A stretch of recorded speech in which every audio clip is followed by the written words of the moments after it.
Leviticus chapter 14. Then the Lord said to Moses, "This is the law for the one afflicted with a skin disease on the day of his cleansing when he is brought to the priest. The priest is to go outside the camp to examine him. And if the skin disease of the afflicted person has healed, the priest shall order that 2 live clean birds, cedar wood, scarlet yarn, and hyssop be brought for the one to be cleansed. Then the priest shall command that one of the birds be slaughtered over fresh water in a clay pot, and he is to take the live bird together with the cedar wood, scarlet yarn, and hyssop, and dip them into the blood of the bird that was slaughtered over the fresh water. 7 times he shall sprinkle the one to be cleansed of the skin disease. Then he shall pronounce him clean and release the live bird into the open field. The one being cleansed must wash his clothes, shave off all his hair, and bathe with water. Then he will be ceremonially clean. Afterward he may enter the camp, but he must remain outside his tent for 7 days. On the 7th day he must shave off all his hair, his head, his beard, his eyebrows, and the rest of his hair. He must wash his clothes and bathe himself with water, and he will be clean. On the 8th day he is to bring 2 unblemished male lambs, an unblemished ewe lamb a year old, a grain offering of 3/10 of an ephah of fine flour mixed with olive oil, and 1 log of olive oil. The priest who performs the cleansing shall present the one to be cleansed, together with these offerings, before the Lord at the entrance to the tent of meeting. Then the priest is to take 1 of the male lambs and present it as a guilt offering, along with a log of olive oil, and he must wave them as a wave offering before the Lord. Then he is to slaughter the lamb in the sanctuary area where the sin offering and burnt offering are slaughtered. Like the sin offering, the guilt offering belongs to the priest. It is most holy. The priest is to take some of the blood from the guilt offering and put it on the right earlobe of the one to be cleansed, on the thumb of his right hand, and on the big toe of his right foot. Then the priest shall take some of the log of olive oil, pour it into his left palm, dip his right forefinger into the oil in his left palm, and sprinkle some of the oil with his finger 7 times before the Lord.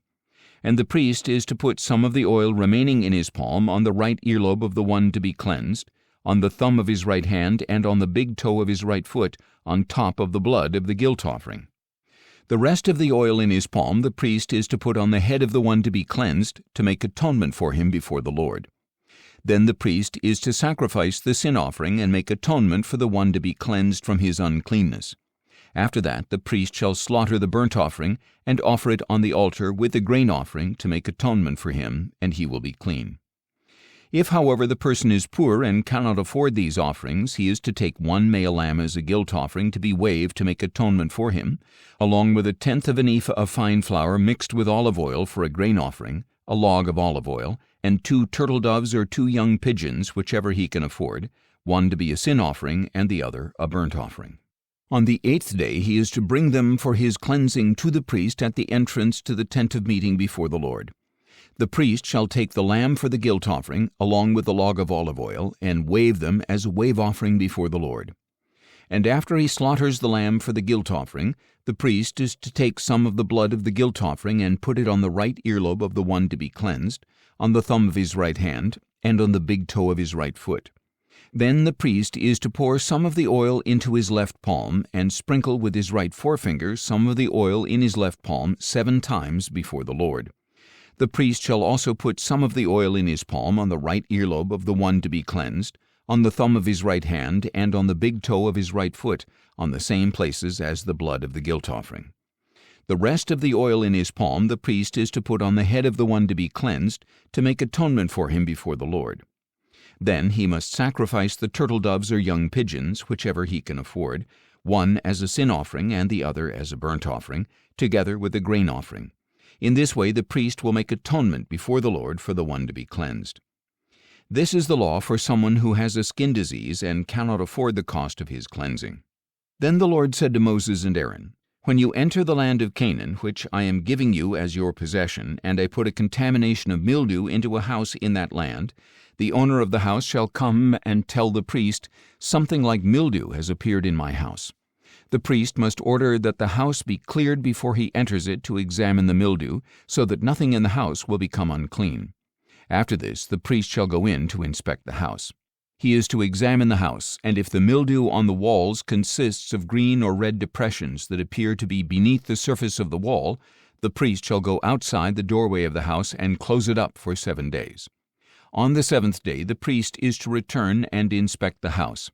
If the mildew has spread on the walls, he must order that the contaminated stones be pulled out and thrown into an unclean place outside the city.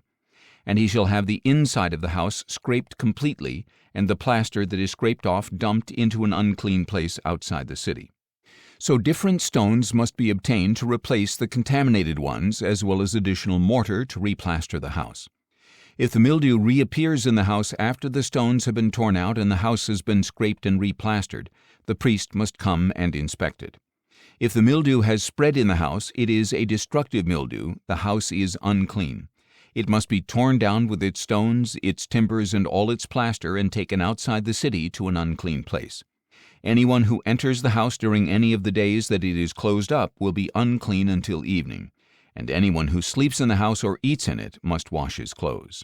If, however, the priest comes and inspects it, and the mildew has not spread after the house has been replastered, he shall pronounce the house clean because the mildew is gone. He is to take 2 birds, cedar wood, scarlet yarn, and hyssop to purify the house, and he shall slaughter one of the birds over fresh water in a clay pot. Then he shall take the cedar wood, the hyssop, the scarlet yarn, and the live bird, dip them in the blood of the slaughtered bird and the fresh water, and sprinkle the house 7 times. And he shall cleanse the house with the bird's blood, the fresh water, the live bird, the cedar wood, the hyssop, and the scarlet yarn.